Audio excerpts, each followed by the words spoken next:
Selamat berjumpa lagi Bapak Ibu dengan OASI Pembelajaran. Kali ini kita akan membahas cara menyusun modul ajar co-curricular yang berupa pembelajaran kolaboratif lintas disiplin ilmu.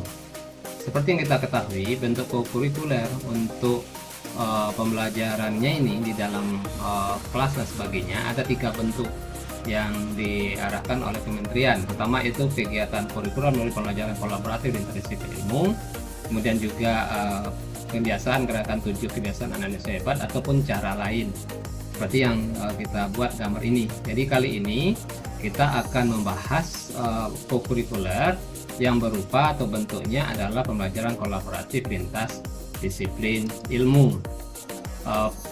Kita ketahui bahwasanya untuk pembelajaran kolaboratif lintas disiplin ilmu ini tujuannya adalah untuk menuntaskan 8 dimensi profil lulusan. Sedangkan kalau dia berupa intrakurikuler itu adalah menuntaskan CP di mata pelajaran kita masing-masing. Ini contohnya yang kita buat. Kami sudah membuat template-nya untuk membuat modul ajar ini. Judul misalnya adalah kalau sekolah, tinggal kita buat nama sekolah kita, kelas pasti, mungkin lokasi kegiatannya lingkungan sekolah pun atau ditambah masyarakat. Nah, temanya misalnya ASI peduli lingkungan, alokasi waktu 8 kali pertemuan 16 JP. Bapak Ibu, bahwasanya untuk contoh ini kita mencoba lintas disiplin ilmunya adalah mata pelajaran IPS, dan ini kita coba judulnya ASI peduli lingkungan. Berarti IPS di kelas 10 itu kan ada mata pelajaran sejarah, kemudian ada geografi, ekonomi, dan sosiologi. Nah, misalnya dimensi profilnya kita coba buat misalnya tentang kolaborasi, kemudian juga misalnya kewargaan misalnya yang akan kita tuntaskan pada co-curricular ini. Tujuannya, coba kita lihat sebelumnya sudah dicoba dibuat juga, kita buat juga seperti apa TP-nya. Ini ada 4 TP yang kita coba tuntaskan untuk pembelajaran kali ini. Nah, seperti ini. Jadi TP-TP-nya ini sesuai dengan mata pelajaran yang berkolaborasi. Contohnya ini mengenai perkembangan sejak kerusakan lingkungan dari tahun ke tahun misalnya di sekitar sekolah. Ini pelajaran sejarah. Kemudian ini perilaku individu, pelajaran geografi. Kemudian ini adalah sosiologi, interaksi sosialnya. Kemudian gagasan dan sebagainya, sumber daya alam sebagainya, ini adalah ekonomi. Nah, jadi memang harus kita buat tujuan pembelajaran masing-masing mata pelajaran yang dikolaborasikan. Kemudian kalau praktek pedagogisnya misalnya kita buat dia berbentuk project atau PJBL misalnya. Nah, ini tergantung kita Bapak Ibu. Tidak harus praktek pedagogi ini berupa project, karena judulnya bukan project lintas disiplin ilmu ya, tapi adalah pembelajaran kolaboratif lintas disiplin ilmu. Bisa saja misalnya bentuknya adalah pembelajaran kolaboratif, query, ada model yang lain atau metode yang lain. Lingkungannya kita coba buat di sini adalah lingkungan sekolah dan masyarakat misalnya, yang sudah kita coba rancang. Nah, ini yang lingkungan yang digunakan. Kemudian kemitraannya misalnya adalah kelompok guru itu sendiri yang ada 4 mata pelajaran tadi, ditambah mungkin mata pelajaran lainnya yang bisa dikolaborasikan.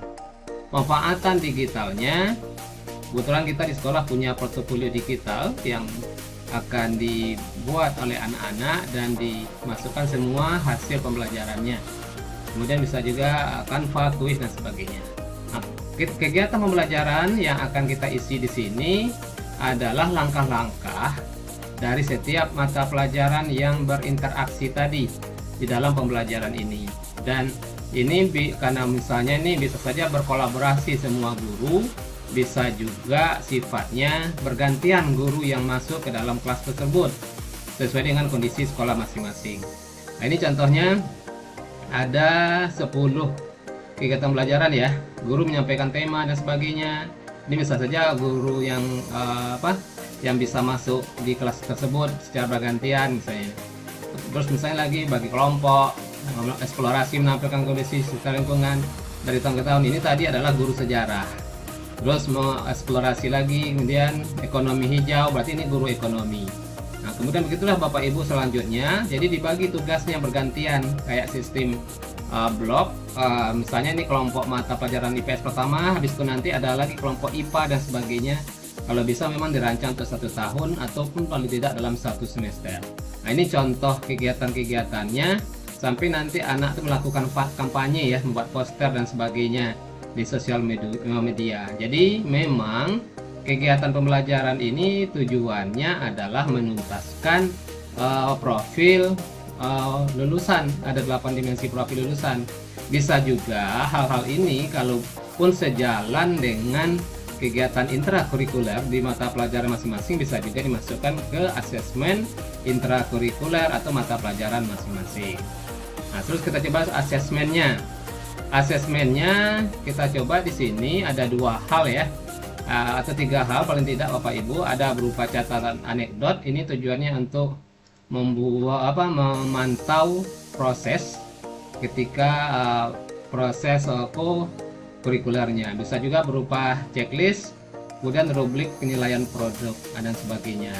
Ini contoh instrumennya adalah misalnya catatan anekdot, kemudian juga ada nanti yang berupa rubrik yang kita gunakan, dan bisa itu jadi untuk sumatifnya juga Bapak Ibu. Nah, seperti itu mungkin yang untuk asesmennya.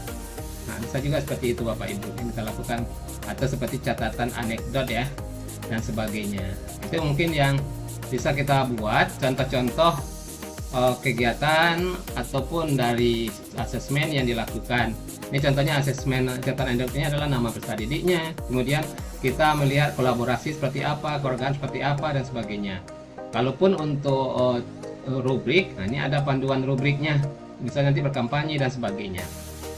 Terus juga Bapak Ibu, nilai ataupun deskripsi dari dimensi profil lulusan ini akan menjadi gabungan nanti dengan kurikuler lain yang akan dimasukkan ke dalam rapor yang memang ada kolomnya di rapor tersebut. Nah, mungkin itulah Bapak Ibu langkah-langkah membuat perencanaan ataupun modul ajar pembelajaran kurikuler yang berbentuk pembelajaran kolaboratif lintas disiplin ilmu. Mudah-mudahan bisa dipahami dan bisa menjadi rujukan ataupun panduan Bapak Ibu dalam membuat modul ajar ya. Terima kasih. Salam dari OAC Pembelajaran.